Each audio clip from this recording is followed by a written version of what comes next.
G'day folks, I want to talk about the drain back on a Rearmount turbo.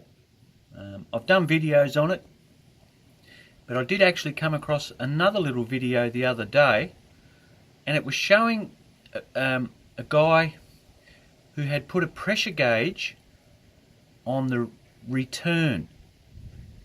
So he must have obviously had a closed loop system in it.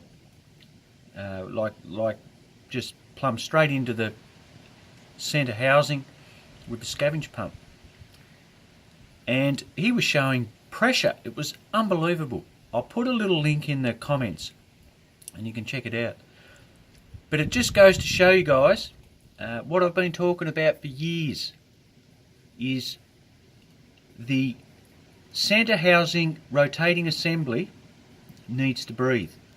You see, on a front mount, it doesn't matter because you've got the drain back into the oil pan. So you're basically breathing straight into the engine. Now, I had a lot of issues with this, guys, when I first did the oil drain back. It used to smoke terribly. I was leaking oil into the charge pipe quite a bit over time, and I just thought to myself, they had to breathe. They have to breathe.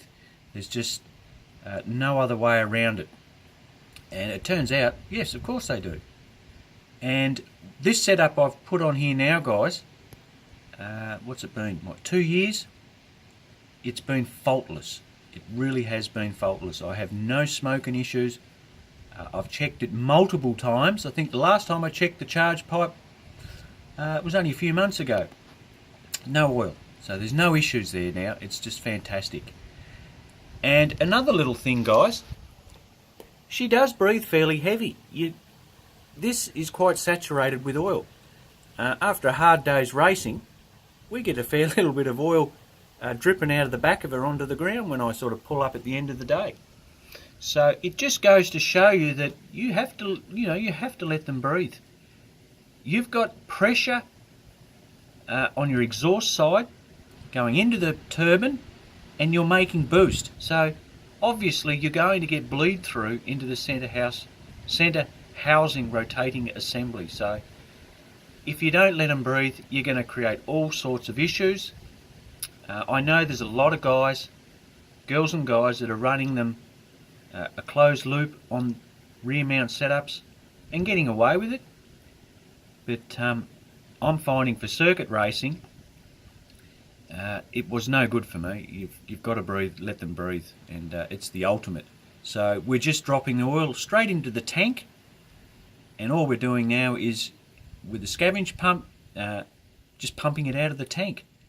And we've got a decent 3/4 line just into a, well, that actually just pokes up in behind the bumper and allows to breathe. It's just fantastic. It works like a beast. So I hope this sort of helps the guys that are doing a remote or remount setup, and because there are lots of different ideas and lots of different designs on the oil return. A lot of guys run standalone systems, so obviously a separate oiling with their own tank.